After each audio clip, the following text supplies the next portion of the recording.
Dear learners, greetings from IIT Guwahati. We are back again to this course Applied Thermodynamics, Module 4 Gas Turbine Engines.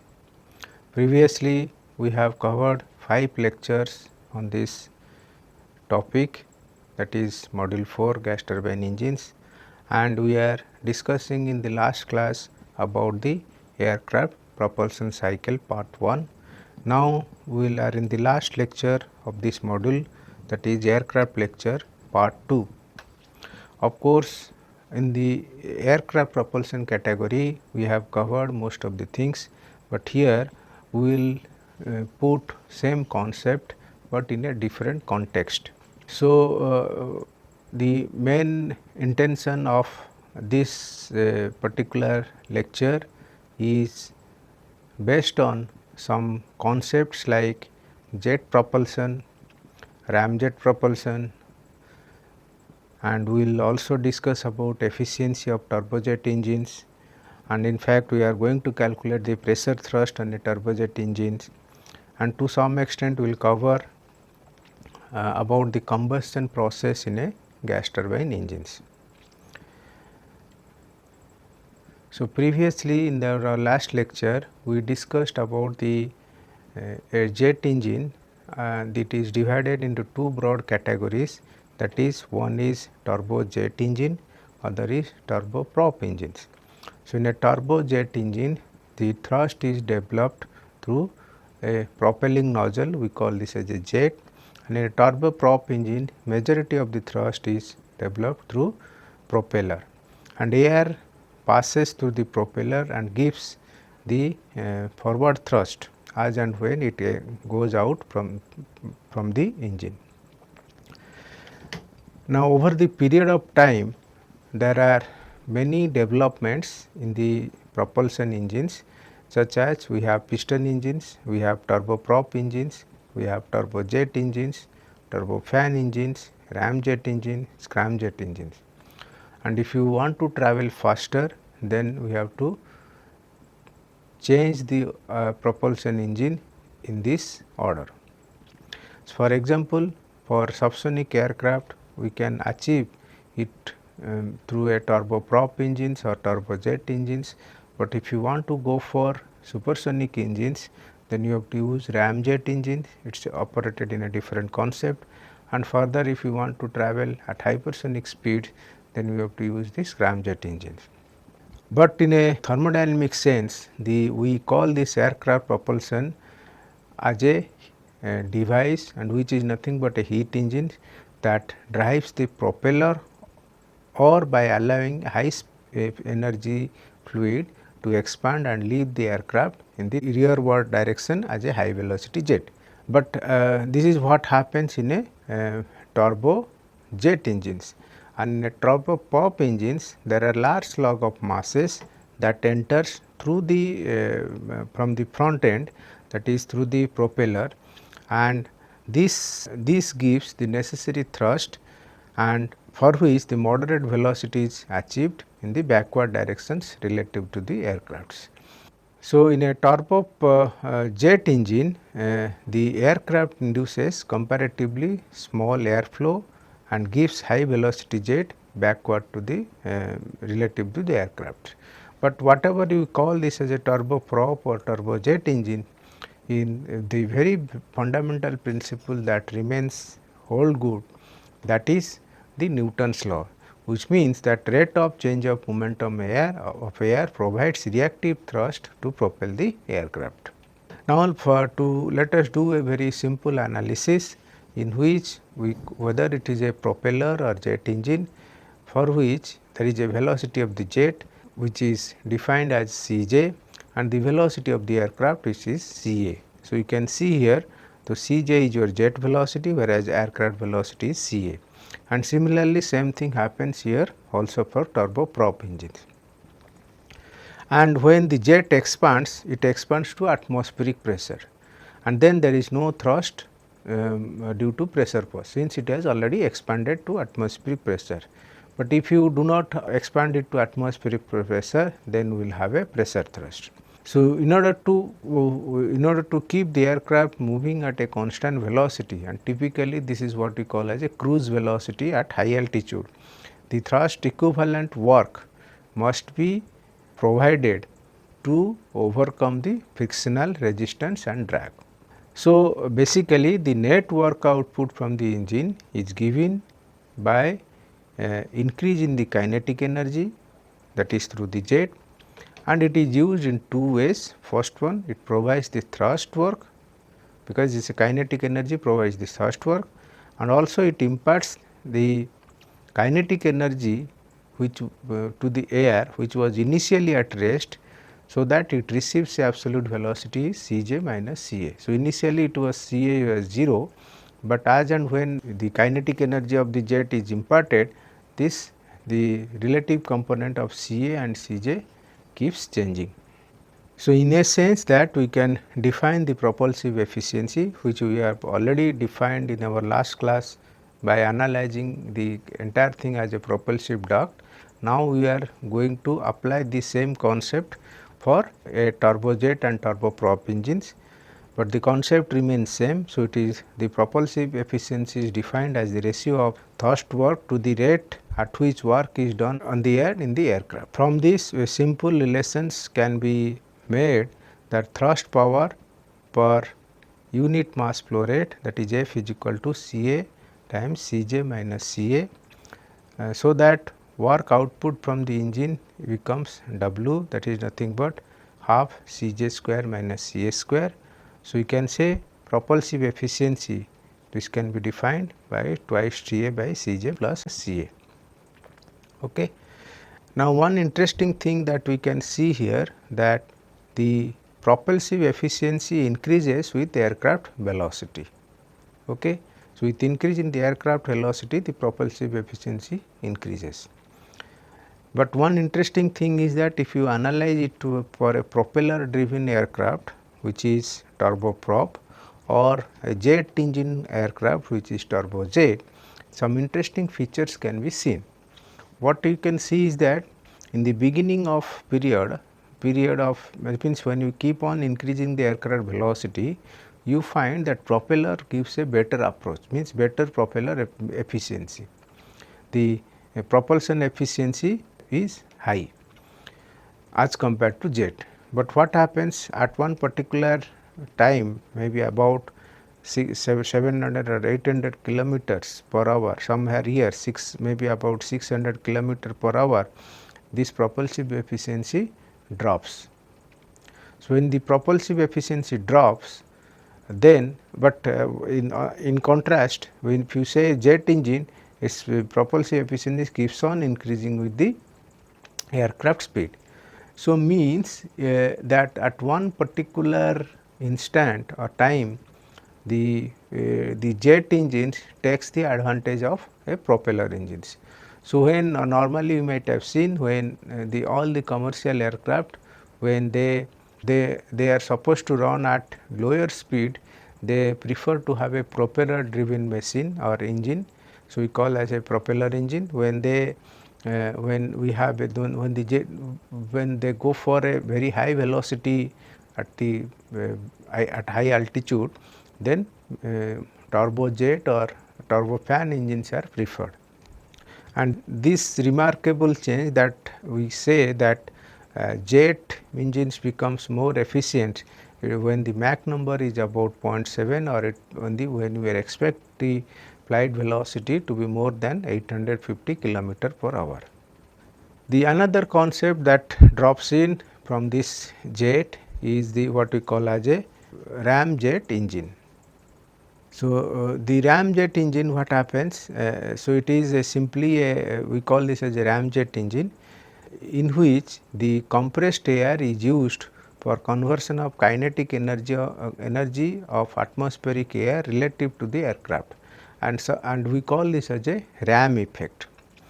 So, so what happens? You can say in ramjet engines, the air inlet that comes from the station 1, and finally it goes at station 2. So, through this process, this duct, the inlet acts as an intake, and it acts as a diffuser, and diffuser, that means the flow velocity decreases. So, the intake of ram jet engine acts as a diffuser, and the kinetic energy of the air is used for the stagnation temperature rise after this diffusion process. Other concepts that are used here, that air attains the stagnation pressure when the process is isentropic, while for irreversible adiabatic, and in fact this duct is typically an adiabatic duct, the air receives less pressure than the stagnation value. But whatever the case may be, the stagnation temperature does not change, that is 1 and 2, the stagnation temperature does not change. The other concept of ram propulsion is that when the aircraft is powered by a ramjet engine, it requires auxiliary power supply to attain this velocity, which is necessary for starting of the engine through ram compression. The idea of ram propulsion drops in when you are supposed to attain supersonic speed. But in order to reach this supersonic speed, we cannot go in a single instance.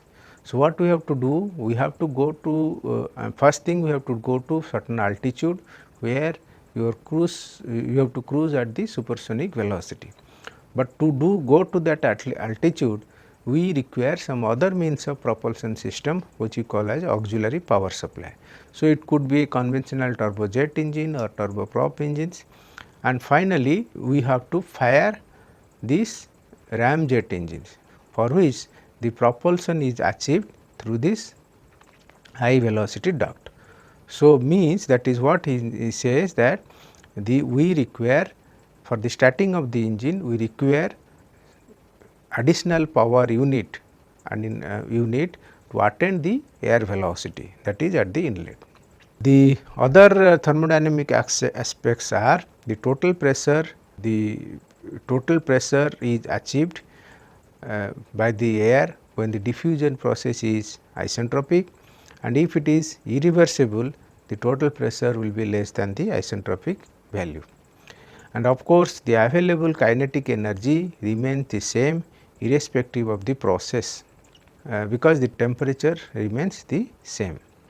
So, a brief calculations in this aspect we can have here is that the thrust power per unit mass flow rate, which you can calculate, F is equal to C A times C j minus C A. So, from this we can get also work output from the engine, that is half C j square minus C A square. So, based on this we define this propulsive efficiency. Now, considering this flow to be isentropic flow, we can write the equations, and looking at the TH diagram, we can write Cp times T1, that is the total pressure energy, is nothing but the static pressure Cp times T1 plus half Ca square.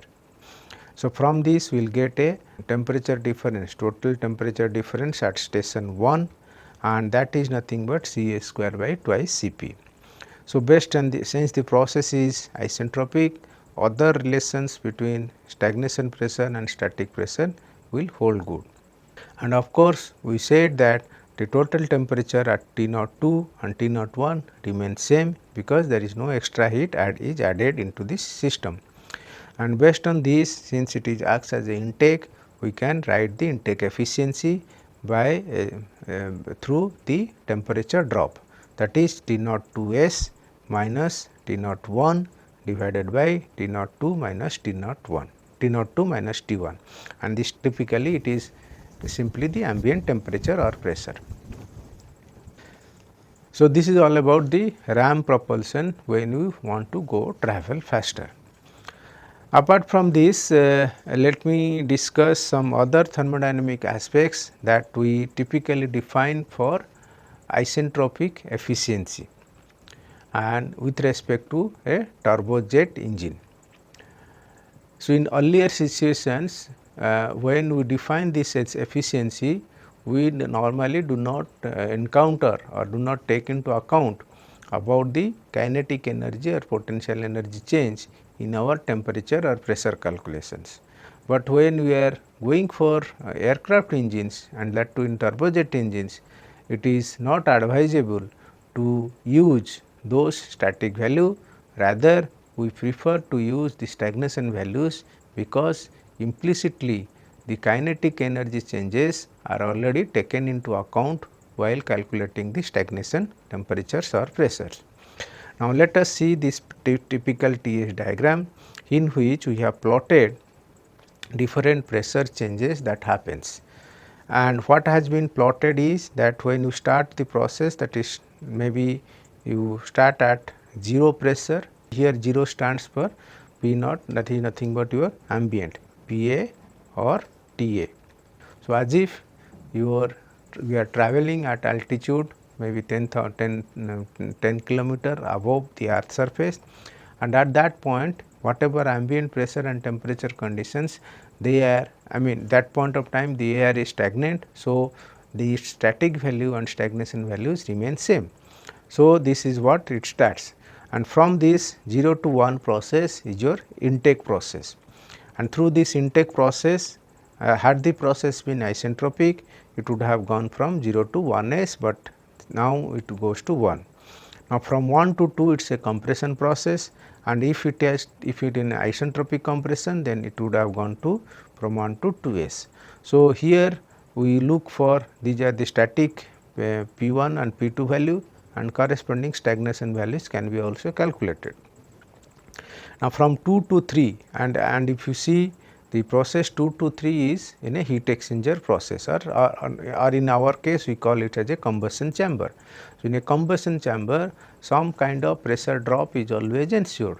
So, this pressure drop is taken into account as delta pressure delta P, that is in the combustion chamber, that because of which the whatever pressure that enters into the turbine at state 3, it is not at the compressor outlet pressures.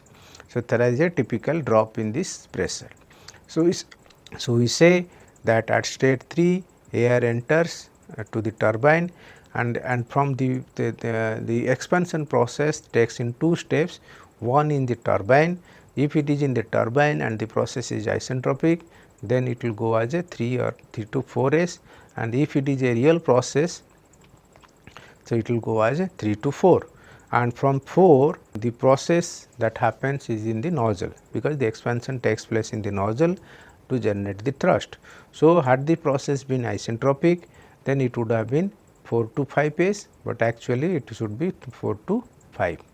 Now, here the typical conditions that when this expansion takes place, that point of time whatever type of nozzle people use or in the engines they use, typically nozzle becomes choked, that means that is the optimum flow rate or optimum thrust that can be achieved from the nozzles. So, normally condition 5 and 5s, they are almost the above the ambient value, and the flow condition is typically to be choked, and in fact pipe and atmospheric are not equal. So, the all entire calculations are governed through the choking condition of the nozzle. And when you talk about efficiencies, we have 4 efficiencies that comes into picture, one for intake duct, other for compressor, third for turbine, and 4 for jet pipe, or we can simply say propelling nozzle. So, in a similar sense, the efficiencies are defined based on their ratios of actual value and isentropic values. Now, moving further, we are going to discuss on the pressure thrust on a turbojet engines. In fact, in previous lecture we discussed this pressure thrust, and that concept was typically different in a sense that there we defined 3 pressure ratios, one is nozzle pressure ratio, one is ram pressure ratio, and we found out a non-dimensional thrust coefficients, and we through as a function of nozzle pressure ratio. So, as a layman, if you want to go for a change in the thrust coefficient, we can simply change the nozzle pressure ratio, but that was a different context in which pressure thrust was calculated. But here we will use some similar concept, but our approach will be something different, and let us see that how we are going to analyze here the pressure thrust calculations, and again we will stick to our simple engine, that is turbojet engine. So, very basic philosophy that the gas expands to ambient pressure in a jet nozzle, but the back pressure is always lower than the pressure at the nozzle outlet. So, this phenomena is called as under expansions. That means, it could have expanded, but this our system or your pressure difference does not allow. And due to this pressure difference, in addition to this your momentum thrust, the aircraft also experiences additional thrust, which is known as pressure thrust. So, we are going to consider this pressure thrust, and for this we take care about a turbojet engines, in which the air intake has a certain area A1, that is intake locations, and the exit nozzle exit area, that is flow comes out from A2, and it is at pressure P2. And based on this, and when the aircraft is, and also what we can see, jet velocity is Cj, which is in this direction, and your aircraft velocity is Ca in the forward directions. And when the aircraft is cruising, your thrust is total thrust that acts is equal to the drag, because they have to balance, and so that it will keep the aircraft always in the moving conditions. And in another view, that is frontal view, you can say the outline area, and this particular area we can say, actually this particular area you call this as a aircraft outline area. And in fact, although the aircraft are a lot of big area, that enclosure big area that we have, but for our thrust calculations it is taken with some outline area, and that is decided at which the engine is located. And from this we can use the Newton's law, which says that net force is nothing but rate of change of momentum of working fluid in the direction of motion of the fluid. So, let us do this calculations, that from the Newton's law we can say how much force that acts on the aircraft, that is through the jet, and from the pressure force, and that is nothing but your reaction force. So, the net force becomes R reaction force minus drag and plus this pressure with respect to this area, aircraft outline area. So, from this we get an expression for drag, which is nothing but d is equal to R plus P A into A1 minus A2. Now, when thrust equal to drag, so that we can write T is equal to this particular one, thrust is equal to drag, then we can write this particular expression as this. So, that by putting D in this equation we can calculate the total thrust. And if you look at this particular equations, the total thrust composed of three parts. One is through this jet, other is with respect to area A2, what is the pressure difference, that is P2 minus PA, and with respect to area A1, what is the pressure difference, that is P1 minus PA. So, where PA is your ambient pressure. And for a subsonic aircraft, I think the second term does not appear, because there is some different concept that drops in, that is through formation of, there is no shock waves into pictures. So, that this particular term does not appear for the subsonic aircraft, but for the supersonic aircraft the entire flow which is outside this medium also gets disturbed. So, because of this reason this particular term remains. And the other concept that in the pressure thrust calculation in the turbojet engines has some salient features. What are they? So, at least sea level conditions with same exit area of the propulsion nozzle, the thrust produced is higher than the mass flow rate through the unit, because since the mass flow rate of the unit is increased, the thrust produced will be higher. That means, at sea level conditions your thrust will be higher, because the mass flow rate into the unit is increased, because at the sea level conditions your density is high, means that is at the atmospheric density, but at higher altitude your density is less. So, mass flow rate is also, that is entering, is also less. So, at higher altitude it is always preferred to use a variable type nozzle, and typically this variable area nozzle is nothing but a convergent divergent nozzle or simply a under expanded convergent nozzle. And based on this, when we say that nozzle is choked, and all our calculations are normally driven through the choking flow conditions of the nozzle, and in fact the choking flow calculations is very simple relations. In many aircrafts people think about of thrust boosting. So, whatever you calculated, that we say momentum thrust or pressure thrust, that is based on the whatever flow jet velocity and what is the ambient pressure and what pressure we are operating. So, all these things that we get, there is a fixed amount of thrust that is involved, whether it is as a cruising stage or takeoff stage or landing stage. So, in all three cases we can calculate the thrust. But what happens in some situations, we expect to travel faster while cruising. So, in some cases people prefer the method what we call as a thrust boosting, and this thrust boosting is normally achieved through afterburning. Afterburning is nothing but simply we call this as a reheat. So, when you deal with the reheat cycle of gas turbine, we say that the heat is added separately and to reach the maximum temperature, and the gas after the reheating further expanded in another turbine.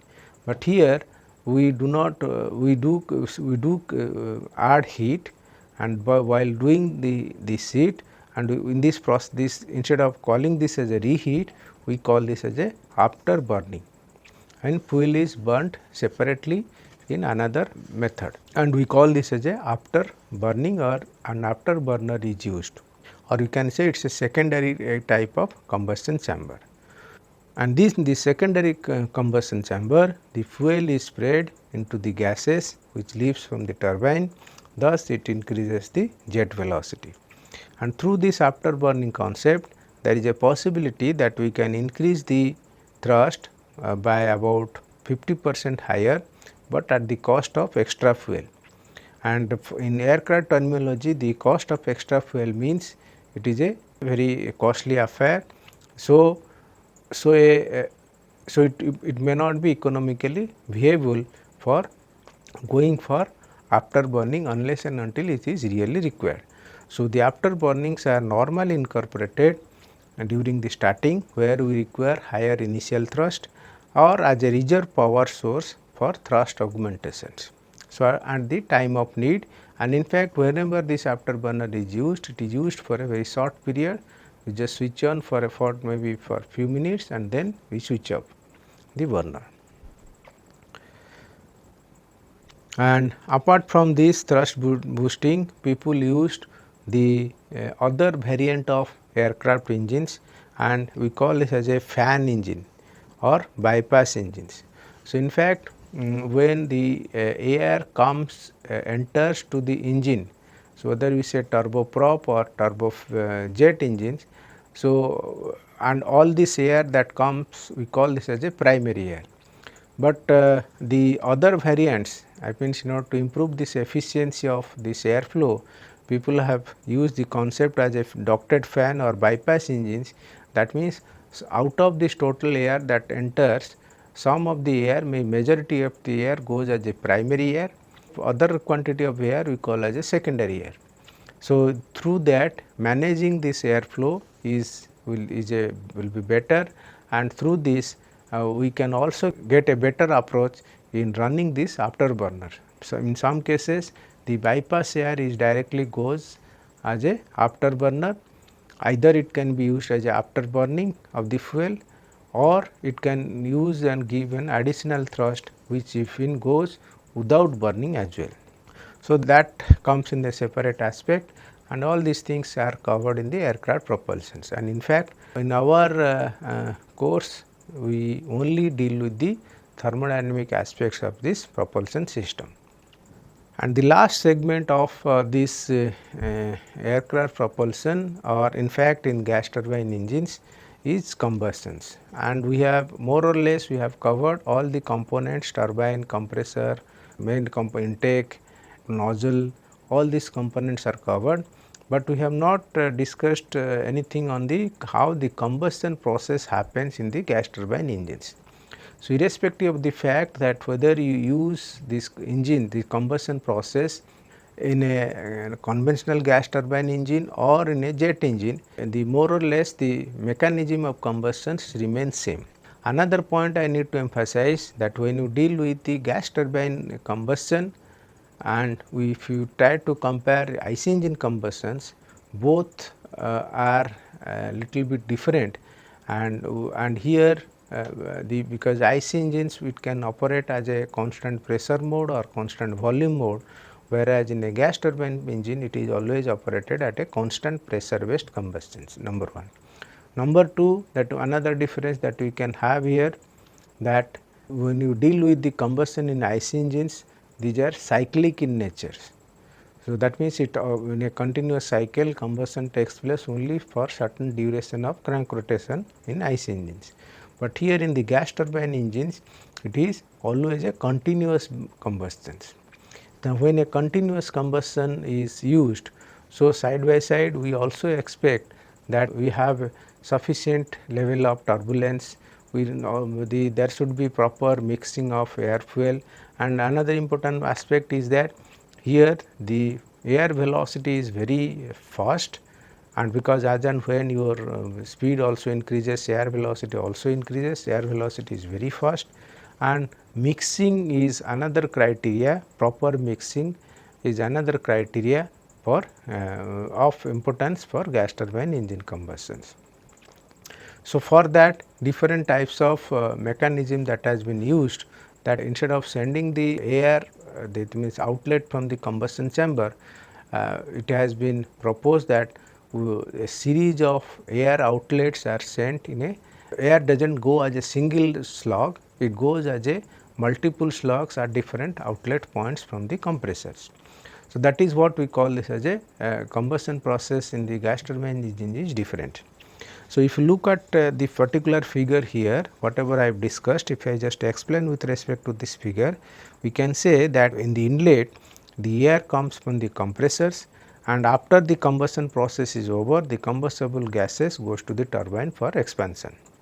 But in this process what happens, now when air enters to the combustion chamber, there are possible ways of entering. That air can come through different bypass region, other it can come, and we call this as a primary air. So, means majority of the air comes as a primary air. Other type of air that comes through the, that means if you take this is as a cross section, and in the circumference we have holes, we call this as a dilution holes, and in this dilution holes also secondary air also comes in.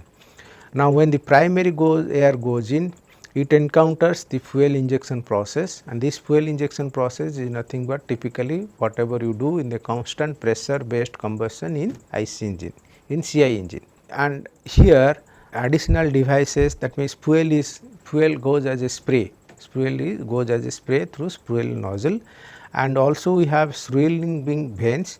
So, it gives a proper mixing of this primary air with this fuel. The flame front gets generated and it tries to propagate. But with time, and if you look at, this is a fuel rich zone, because the entire fuel sees this air, and as and when it as and when the flame goes, it gets additional air through this dilution hole. So, in a process what happens, by this means the flame gets stabilized, so that we get a sustained flame throughout this combustion chamber. And when we have a sustained flame, that means we can ensure that combustion efficiency is very high, and means all the fuels gets combusted. So, this is how we and finally at the end of the towards the end of this combustion chamber, the combustible gases goes to the turbine. So, this is how, and this particular arrangement we call this as a can type based things, where the air leaving from the compressor is split into the several streams and it is supplied to the combustion chamber. Of course, initially the combustion is initiated electrically, and when the fuel starts burning, the flame is stabilized in the chamber. And some of the air from the compressor is introduced directly. So, we call this as a primary air, and it is only about 25% of the total air. The remaining air enters to the annulus or through these dilution holes, and in the flame tube the primary air forms the rich mixtures and temperature is high in this zone. So, while entering the air entering the dilution zone completes the combustion and it helps to stabilize the flame in the high temperature zone. And if you give some typical numbers for this, the air fuel ratio in a gas turbine engines is 60 to 120. Remember, whereas in our IC engines it is 14.5, that is stoichiometric air fuel ratio, but here it is 60 to 120. And air velocity at the entry of the combustion chamber is limited with 75 meter per second, because if we keep on increasing the air speed, we do not have sufficient mixing time. So, it is so to the best available technology till today, we say that the air entry to the air velocity at the entry to the combustion chamber is limited by 75 meter per second. And of course, in a similar context, when you deal with rich and weak limits in the IC engines, we call either rich mixture or lean mixture, and it leads to a condition if you do not, and there are possibilities of knocking.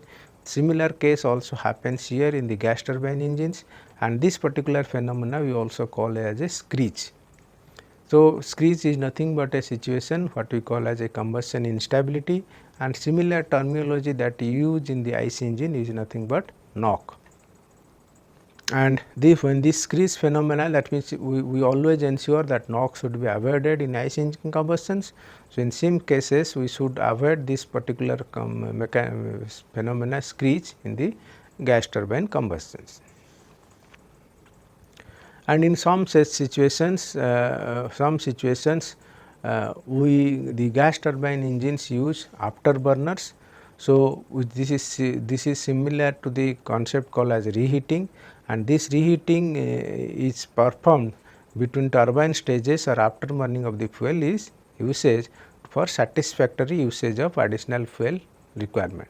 That means, all of a sudden we do not use this fuel directly in the primary combustion chamber, rather fuel path is outlined in such a way that as and when is required, fuel can be supplied to the afterburner to satisfy the requirement of additional need. And of course, there are some pressure losses we have been keep on telling in our analysis, and this pressure loss is mainly due to non-adiabatic flow, turbulence and frictions. And there is a continuous pressure loss, but what happens at a given cross sections, typically the pressure is constant. At a given cross section of gas turbine in the combustion chamber, pressure may be treated as a almost constant. And in combustion torn, the pressure loss which happens due to friction is called as a cold loss, and the pressure loss that happens due to heating process we call as a fundamental loss.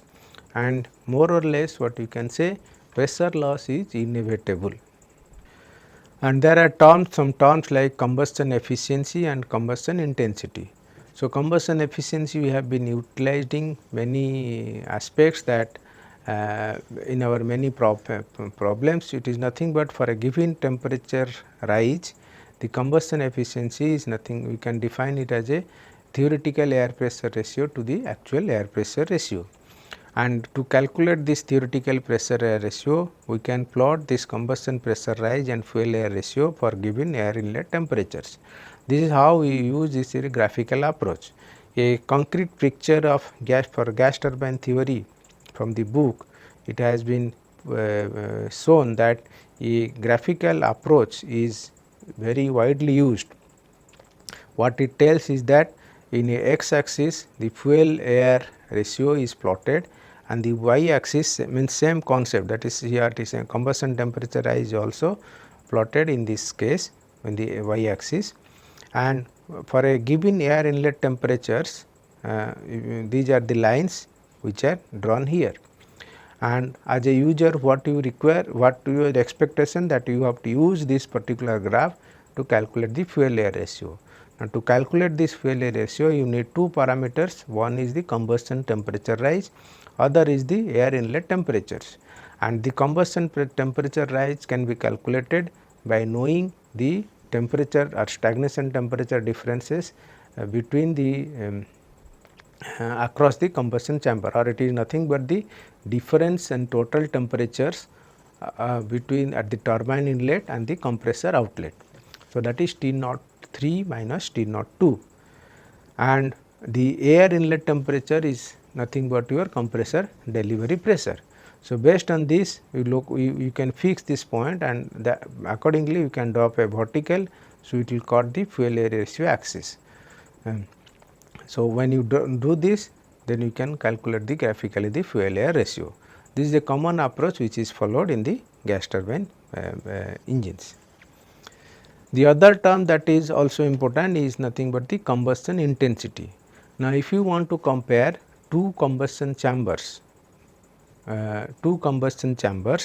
then another way of quantification is that combustion intensity, that is Ci is equal to Qr divided by Vc into P in, where Qr is the heat release rate, Vc is the volume of the combustion chamber, and P is your inlet pressure. So, combustion intensity you can calculate. This is in this way people have used that, which in this way what has been done is that Vc times P in, that becomes an additional parameter to compare two combustion chambers.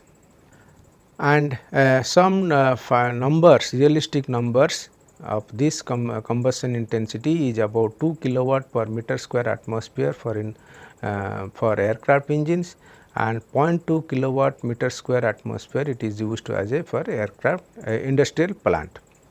And another last point that I want to mention here, that when you talk about gas turbine engines, what are the fuel that are used? So, for aircraft gas turbines, we use light petroleum distillates, and typically they are nothing but the high grade kerosene, whereas for conventional gas turbine power generation, people use use natural gas. And if you look at their calorific value, gross calorific value, high grade kerosene has about 46.7 megajoule per kg, whereas for natural gas it is about 42.4 megajoule per kg.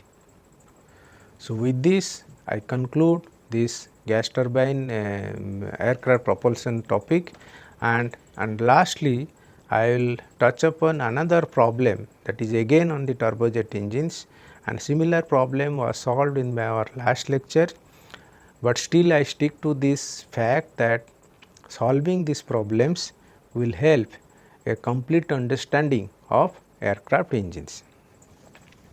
So, let me start this particular numerical problems. So, it is a turbojet engines which is flying at 220 meter per seconds, and it is an altitude conditions where it is 0.24 bar and minus 50 degree centigrades. In fact, we know the compression ratio, the maximum cycle temperature, that is turbine inlet temperatures, and for this type of problems typical analysis or calculation what requirement would be calculation of thrust and specific fuel consumptions. Other additional data you require about isentropic efficiency, that is for intake, compressor, turbine and propelling nozzle. Also you require mechanical and combustion efficiency, combustion pressure loss and nozzle outlet area, and this nozzle outlet area is required for thrust calculations. So, let us solve this problem. Now, to solve this problem, first thing that you do is that draw the this cycle diagram.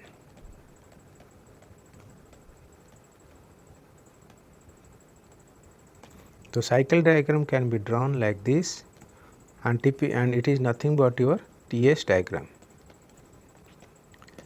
So, in the TS diagram we have to draw first intake process, then we have to draw this compression process,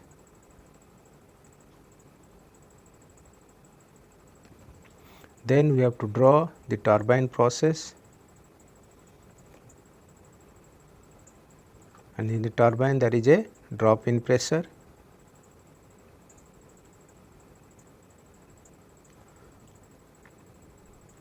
and finally the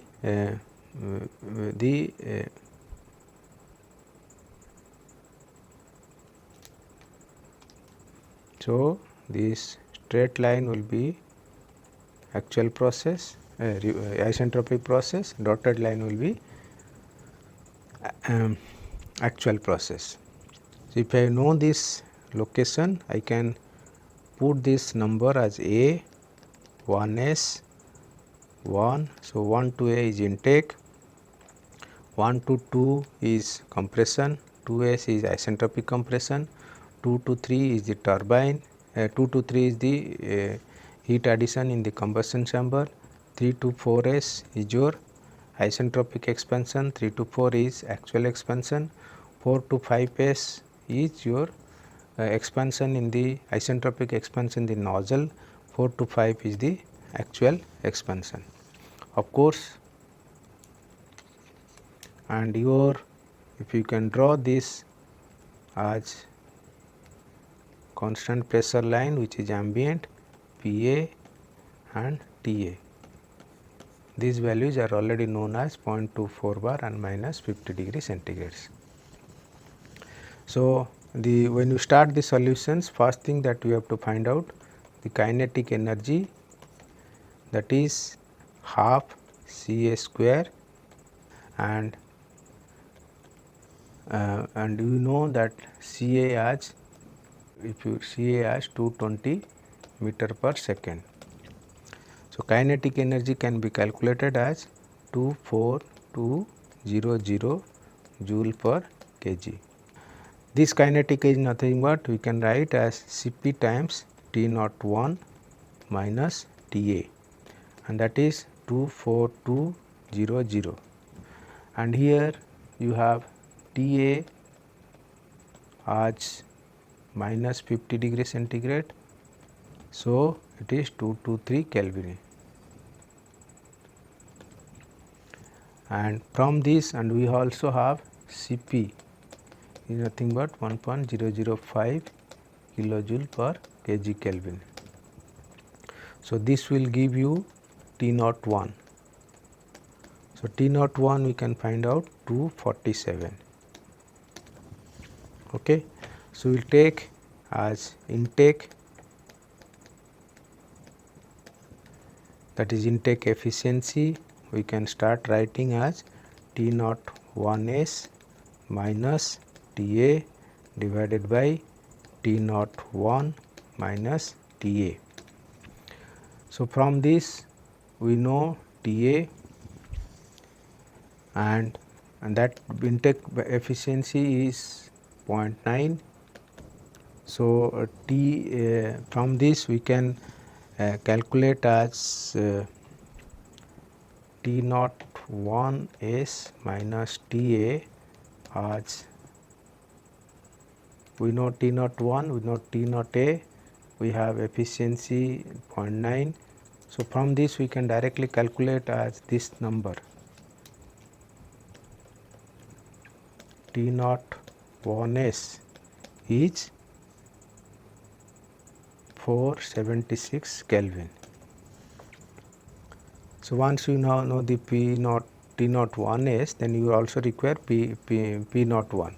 So, for that we can write P01 by Pa is equal to T01S by T0 Ta to the power gamma by gamma minus 1. So, we say gamma is equal to 1.4, Ta is known, Pa is known, CPA is 0.24 bar, TA is known as 23 Kelvin. So gamma also is 1.4. So this will give you P01. So P01 is 0.3317 bar. Then we have to look into compressor. So for compressor we know P02 by P01 as 10. So this will tell you that T02S by T01 to the power that is equal to P02 by P01 to the power gamma minus 1 by gamma. So we know P02 by P01, we know T01, so this will give you T02S as 476 Kelvin. So further this compressor efficiency, that is eta C, is nothing but T02S minus T01 divided by T02 minus T01, that is nothing but 0.9. So this will imply that T02 minus T01 is equal to 256, and from this we say T02 would be 503 Kelvin because T01 is known. So we have this compressor. Then we will move to turbine. So for turbine we start with this equation. What is P03? P03 is nothing but P02 minus delta P in the combustion chamber. This is 0.15 bar. So P02 is already calculated, 3.317 minus 0.15. So it is 3.167 bar. And also turbine work is CPG times T03 minus T04, and that is nothing but compressor work divided by 0.98 by involving mechanical efficiency as 0.98, and this compressor work can be written as CPA, that is T02 minus T01 divided by 0.98. So we all have known that we have CPA 1.005 kilojoule per kg and CPG is 1.148 kilojoule per kg Kelvin. So we have CPG, we have CPA, we have this difference, then T03 is given as 800 degree centigrade, 1073 Kelvin. By solving this we can get back this number T04 as 844.3 Kelvin. Further, and also we require T4S, so we can rewrite this turbine work as again by incorporating turbine efficiency as T03 minus T04 divided by T03 minus T04S, and from that is nothing but turbine is 0.92, and from this equation we know T03, we know T04, okay, and we require T naught 4s. So, this will give you T naught 4s as 824.4 Kelvin. So, we get the isentropic temperature expansion in the turbine, and again once you know this, we can calculate P naught 3 by P naught 4 as T naught 3 by T naught 4 S to the power gamma by gamma minus 1. Here gamma in the turbine is 1.33 and T naught 4 S is known, T naught 3 is 800 degree centigrades. We also calculated P naught 3. So, this will give you P naught 4 as 1.095 bar. So, once we know this P naught 4, so we can calculate P naught 4 by PA, and this is nothing but NPR, nozzle pressure ratio, and this number we can find out as PA is 0.24, so 1.095 divided by 0.24, that is 4.55. And if you look at this nozzle pressure ratio, this will take you that we get a choking flow, because this pressure ratio is very high, and for this region again we can say for choking condition of nozzle, we have to calculate choking condition for nozzle.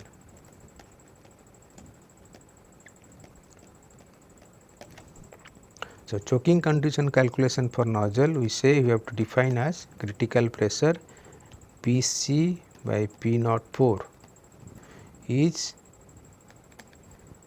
twice by gamma plus 1 by gamma minus 1.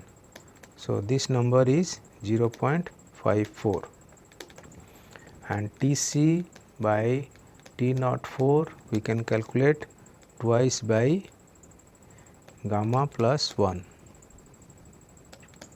that is twice by 2.33. Okay. Now, we know P naught 4, we not know T naught 4. So, this will give you Pc, or that is critical pressure, that is nothing but P5, that is exhaust from the nozzle, 0.5913 bar, and Tc, which is nothing but T5, that happens to be 725 Kelvin. So, basically condition 5 is now known, and if you see this pressure and temperature is much high than this. So, it is, so this whatever assumption you have said that choking condition is nozzle, so that is taken care by looking at ambient pressure values and this critical pressure value from the nozzle. Then we have to take the calculation for nozzle or jet pipe, that is 0.92. So, efficiency you can rewrite as T naught 4 minus T5 divided by T naught 4 minus T5s, and that is nothing but 0.92. So, we know T naught 4, we know T naught 5, T5. Okay. So, this will give you T5s, and this T5 T naught 5s as 714.3 Kelvin. So, once we have this, then we can calculate P naught 4 by P5 is equal to T naught 4 by T naught 5s to the power gamma by gamma minus 1.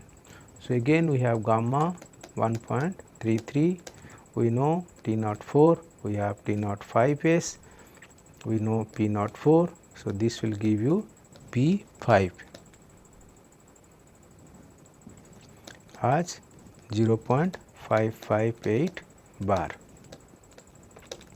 So, we have P 5, we have T 5. So, sorry, this is P 5 critical pressure. So, we can get P 5. Now, we can take rho 5 as P 5 by R T 5, that is density. So, R is for combustible gases is again 287 joule per kg Kelvin. So, T 5 is known, P 5 is known. So, this will give you rho 5 as 0.268 meter cube per kg, and C 5 is square root of gamma R T 5. So, gamma is again 1.3, R is known, T 5 is known. So, C 5, that is jet velocity that comes out is 526 meter per second.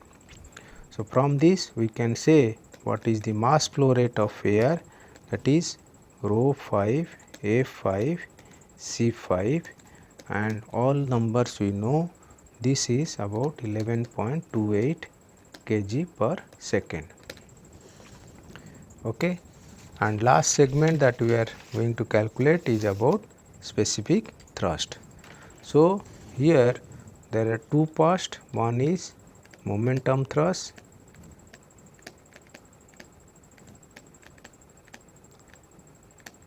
So, this momentum thrust is m dot Cj minus Ca, and we know Cj, that is 11.28 is the mass flow rate, jet velocity is already find out 528, Ca is 220, and this number is 3362 Newton.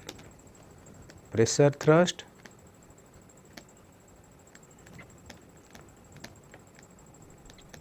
nothing but P 5 minus Pa into A, and we know P 5, that is 0.558 minus 0.24 into area is already given 0.08. So, this is 2544 Newton. So, total thrust now becomes addition of these two, it is 5906 Newton. So, we get then heat supplied Q is m dot Cpg into T naught 3 minus T naught 2. So, previously we have calculated m dot as 11.28, Cpg is 1.148, that is for gas, combustible gases. T naught 3 already calculated, that is T naught 3 is already turbine maximum temperature, that is 1073 Kelvin, minus T naught 2 compressor outlet pressure 503.